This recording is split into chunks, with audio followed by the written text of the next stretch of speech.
Good morning friends, welcome to my YouTube channel glorious legal web. आज हम लोग एक इम्पॉर्टेंट टॉपिक पे चर्चा करेंगे, वह है लैंड इश्यूज और स्पेशली म्यूटेशन से रिलेटेड इश्यूज।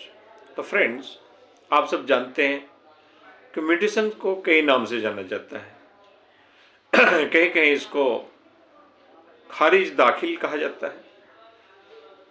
दाखिल का मतलब होता है कि किसी नाम को दर्ज कर देना, यानी जो गवर्नमेंट रजिस्टर होते हैं, जिसको हम लोग रजिस्टर 2 के नाम से जानते हैं, वो सरकारी दस्तावेज होता है जहाँ पे किसी रैयत का नाम दर्ज होता है।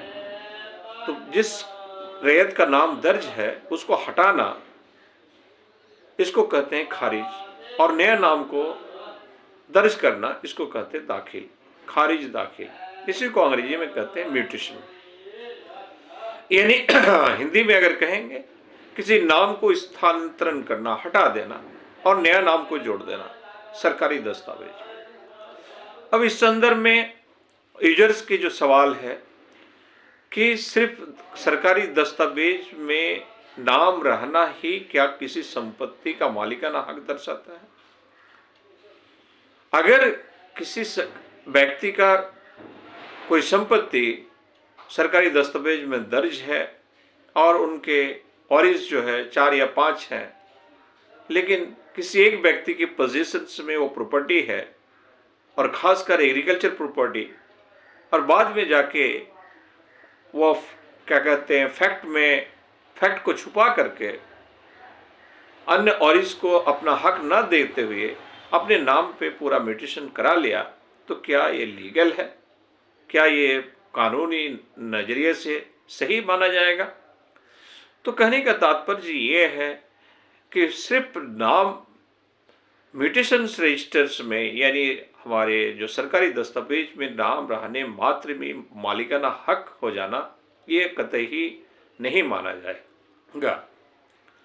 तो फ्रेंड्स, इसका मतलब ये भी नहीं कि म्यूटेशंस करना जरूरी नहीं है। म्यूटेशंस करना जरूरी, बिल्कुल जरूरी है।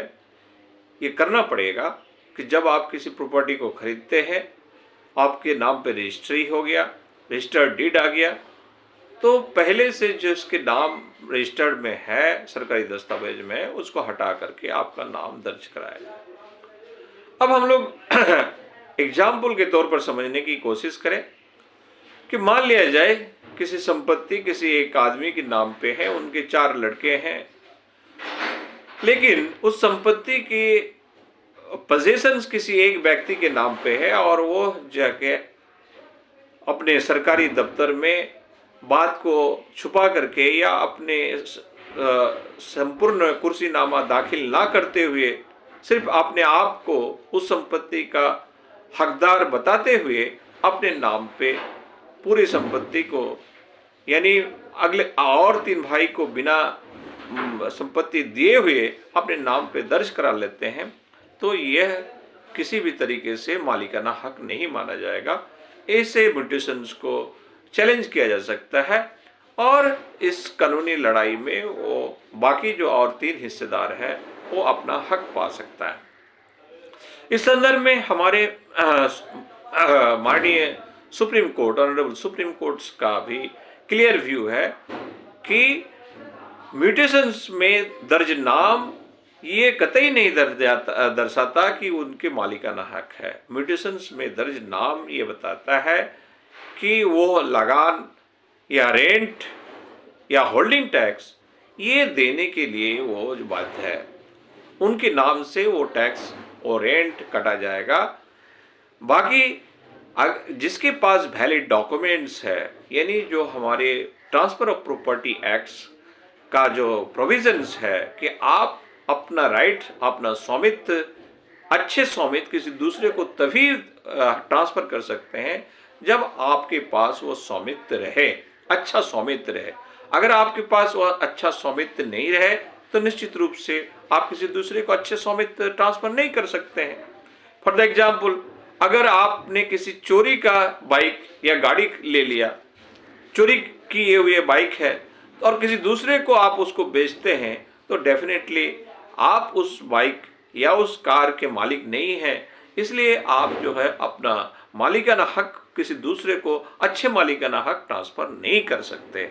यही कंसेप्ट हमारे सुप्रीम कोर्ट ने भी कहा कि मात्र म्यूटेशंस में दर्ज नाम के वजह से उनका मालिकाना हक नहीं बन जाता।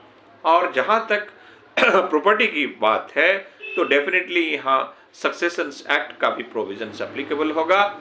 यानी हमारे जो प्रॉपर्टी की किसी एक आदमी का अगर 4 लड़के हैं तो डेफिनेटली उनके 4 लड़के की जो हक है, चारों को जो इक्वल राइट्स मिलना चाहिए वो मिलेगा। अगर किसी ने जालसाजी करके ऐसे स्थानांतरण किया है या ऐसा म्यूटेशंस किया है तो सिर्फ म्यूटेशंस के आधार पे उसका मालिकाना हक नहीं बन सकता। अगर ऐसा कोई किया है तो निश्चित रूप से इसको कानूनी लीगल तरीके से इसको डील किया जा सकता है। इसको चैलेंज, ऐसे म्यूटेशन को चैलेंज किया जा सकता है और सक्सेशंस के अधिकार को देखते हुए अपनी सही कुर्सीनामा प्रस्तुत करके ऐसे म्यूटेशंस को कैंसिल किया जा सकता है। तो फ्रेंड्स, उम्मीद है कि आपको इस म्यूटेशंस की प्रक्रिया के बारे में आपको जानकारी मिला होगा और हमारे जो सक्सेशंस एक्ट है, ट्रांसफ़र ऑफ प्रॉपर्टी एक्ट्स है, विस्तृत जानकारी के लिए इसके आप अध्ययन करते रहें। और ऐसे कोई इम्पोर्टेंट्स वीडियो पाने के लिए आप हमें या हमारे टीम से संपर्क कर सकते हैं। मेरा मोबाइल नंबर है 8210282115। और आज के वीडियो में इतना ही। फिर हम लोग मिलते हैं अगला वीडियो में। अगर वीडियो अच्छा लगा हो तो इसको शेयर किया जाए, लाइक किया जाए और हमारी यूट्यूब चैनल को सब्सक्राइब किया जाए। जय हिंद।